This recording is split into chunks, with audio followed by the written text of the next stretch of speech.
It's dark down here. You have now entered the underworld. Dionna Darling will be your host until your ears can feed no more.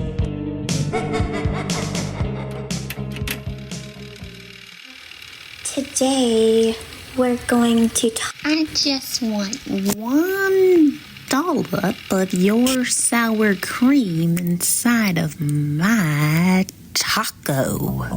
Welcome to my podcast. Blah, blah, blah, blah, blah. I'm Dionna Darling. Welcome to my podcast. So, today, we're going to talk about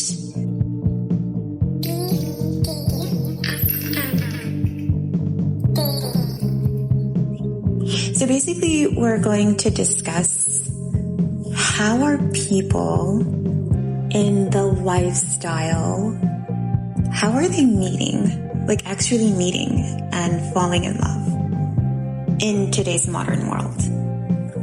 So before I get started, for this episode, I'm going to do my absolute very best to try and keep all of my inner voices at bay.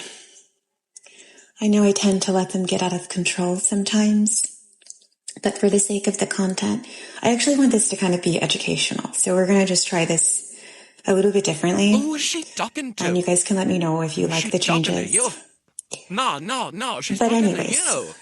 So personally, I really feel like dating apps or like the absolute worst way that you can meet your significant other, especially if you're like me and you're into the BDSM lifestyle. And for those of you who don't really know what BDSM stands for, or if you need a refresher, BDSM stands for bondage. That's the B. Discipline. That's the D. And sadomasochism. I'm gonna do it to you till it hurts. Oh, that's okay. I don't mind pain at all. Okay, also, I should insert that the D and the S contained inside this acronym are also used interchangeably with the words dominance and submission. So you can go back and forth, and most people do, because you kind of have to group them all under one umbrella for it to make sense. Any users, so there's that. And okay, so let's dial back to why it's so difficult to meet normal people who are also kinky and have like a dark fetish. Like I have many. And yeah, I'm not afraid of embracing my fetishes, and I hope that if you have one, you embrace yours as well. But that's not the point of this discussion. We're here to talk about the concept of making connections if you are in the lifestyle. And so without further ado, let's go back to the initial assertion, which is, okay, so it's really hard to meet people online. Anyways, like eat vanilla or chocolate. And chocolate, if you hear me say chocolate, yeah, I'm not talking about a Hershey's candy bar. I'm talking about people who are kinky. So I've installed all the apps on my phone and have used different applications to try to meet people over the course of my years on this planet. And so what I'm going to do right now is I'm going to kind of give you guys a taste of what I'm talking about. So let's log into FET. So I have FET downloaded on my phone. And all right. So the first profile that populated on my screen I'm going to mask the username a little bit just for purposes of privacy. I don't want anybody like contacting me. They're like, hey, you. I'm going to get you. I don't need those kind of nightmares. All right. So F Craft 75. All right, let's find out about you. F-Craft, are we compatible? Are you the love of my life? Oh, no, he's not. All right, he's a 62-year-old man. And he is into, what are his BDSM roles? Well, he's dominant. I like that. But he's also submissive, so you're switch. Okay, great. And then he has in his profile that he is a rope bunny. So he likes to be tied up. Oh, yeah. Sounds like he's had enough time to stack a fat bank account. Hey, it's whatever you're into. He likes it. Don't you dare judge him. He also is a master/mistress. Dude, you got a lot going on. All right, so you're dominant, you're submissive. You could have just put that you were switch and you could have just left those other two out and we would have gotten it. You were rope bunny. You're a master and you're a mistress. Okay, he's an all-rounder. He's vanilla. Okay, I'm confused. You have a fat profile, but you're vanilla. All right, and he's an experimentalist, so he's basically down for it all. All right, let's read about him. I'm 62. I'm a divorced truck driver seeking someone who is open-minded like myself, someone who is into rope bondage. My limits are standard, no blood or scap or permanent marks. Okay, let's find out some more about F-Craft 75. All right, his kinky confessions are: how did you get switched on to fet? Well, I'm interested in the fetish lifestyle. What types of kinksters are you hoping to meet here on fet? Someone who is into rope bondage. What turns your kinky brain and body on? Turns me on is rope bondage and teasing. We get it. We really understand that this guy wants to be tied up, and he's letting the whole world know. Ankle cuffs, ankle cuffs, ankle cuffs. Tell us about your kinky fantasies. I'm open to try most things. What was your most memorable kinky experience? Having a woman hog-tied, then teasing her to multiple orgasms. All right, I'm going to stop right there. If you have ADD, this is where you stop listening anyway. So how about a little bit of music?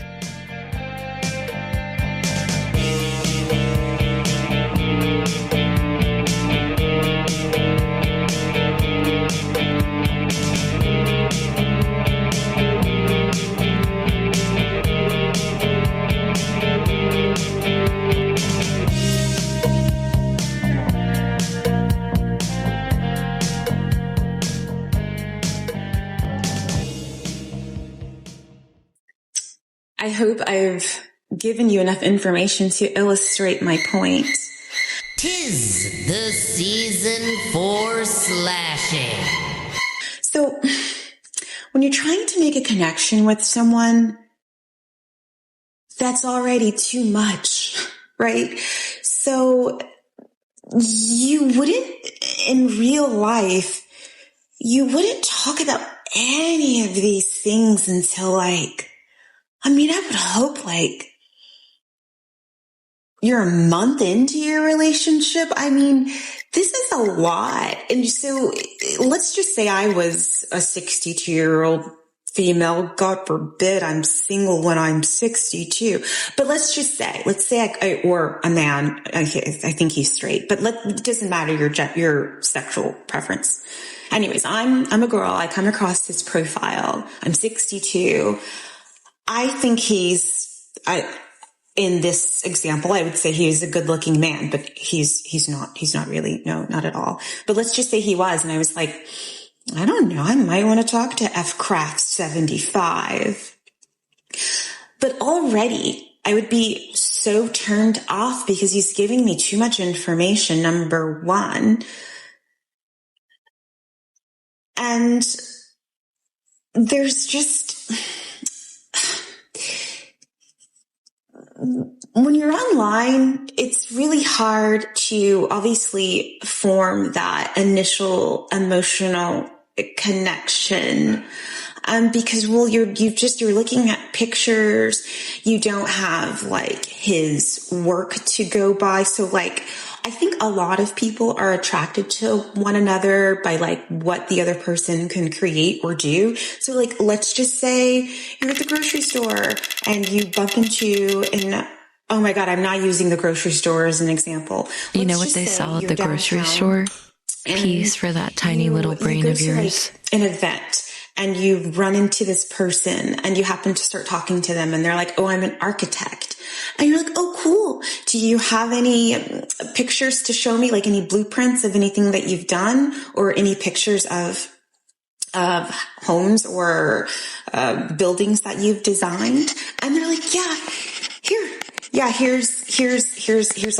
my portfolio. And you're like, oh, wow, this is impressive. Mommy, can I have penis fried steak for dinner? You can have whatever you want if you pass the spelling bee, Georgie. I only push out superstars. Now, be a real stellar champ and don't let me A lot of people down. fall in love not based off of like what someone can accomplish, but you just need more to go on. So you telling me that you want to be tied up or you want to tie me up is a turn off if you're going to that straight away. Now, after I get to know you on other facets, like, you know, there's just, oh, wow. Okay. It's too much and it's also too little. So that's the number one problem with dating apps is you don't get the whole immersive experience. I'm a musician, and I'm a film Bitch, nobody cares. producer. I'm an artist. I like to create. So my love language is creation in and of itself. So like, that's how you're going to get a connection with me is like through what you can create and, or whatever. I'm not going to say like your line of work, but just like it's hard to captivate someone on such a, oh my gosh, it's kind of like, it's too mundane. But then at the same time, he's giving information about things that should be discussed in private after you are comfortable with someone. Okay. So there's a thin line between too much and too little. Like on my Hinge profile, I have like the icing on the cake. So part of my profile is I'm looking for a guy who doesn't mind me using words like yes, sir, or thank you, Daddy Dom. And then I have something else. I don't even remember what I have. But like, so to me, that's just enough. You know I'm into BDSM. I'm not telling you about anything we're going to do sexual in the future. I'm not talking to you about whether or not I'm into shibari. He's a rope bunny. Okay, you're into shibari. That's great. It's fine it's okay to talk about the fact that you like shibari. A lot of people like that. It's just, I don't know. It's just like, it just hasn't seemed to be working. Okay. And so FET is like the only true option for people who are kinky at all. It's like FET. And I think there might be another one. I can't remember the name of it. But you run into a lot. I'm just going to be blunt. You run into a lot of weirdos on there, and the messages that I've gotten on like just people messaging me, just like really grotesque perverted things that you wouldn't send a total stranger that. And like, if you were to come into contact with someone out in the streets and say half of the things that people are comfortable, like, direct messaging you, you would get your ass locked up. Or you would get it like a restraining order sent your way, Federal Express, because you can't just talk to people like that you don't know. So, number one, that's giving people who are into vanilla people, which this guy said he was vanilla. I'm so confused. Maybe he was saying that he toggles back and forth between like a vanilla and chocolate lifestyle. I'm not really sure. None of my business. But like, people who are vanilla think that people who are into the lifestyle are weirdos, because so many people who are in the lifestyle or who claim to be in the lifestyle, I don't even think that we should accept them into our community. Basically, you have like 3 categories. So you have like the Ted Bundy weirdos who are going to just say all kinds of crazy things, send you weird messages, who are just freaks anyway. Being a freak does not mean you're in the lifestyle. It means you're a weirdo and you have like weird sexual perversions that you need to get control over. Completely different than an ordered, structured, elegant, I have a master, or I am a mistress. And we have erotic fantasies, but we do so tastefully. And we do so after we're comfortable with one another. And we do so with taste and decorum. Like, there's a way to do it, which means I'm not going to send you some weird message. A BDSM kinky person, my first interaction with you is going to look very vanilla-ish. So it would be something to the effect of, "Hi, how was your day?" And then the response will be, "My day is going quite well, thanks for asking." We may not even talk about our lifestyle until way down into the future, because that is not, sex really doesn't even have a whole lot to do with it. I mean, there are some people who just use BDSM in the bedroom, but I almost like, I wish it's so hard to really get this out, but like, I don't know if you're just using like, if you're just like your only experience with BDSM is just because you have a couple toys in your bedroom, I almost just want to say that you're not even a part of the lifestyle. Oh, I know I'm probably stepping on a lot of toes and I don't care. That is such a small aspect. Most of BDSM is psychological.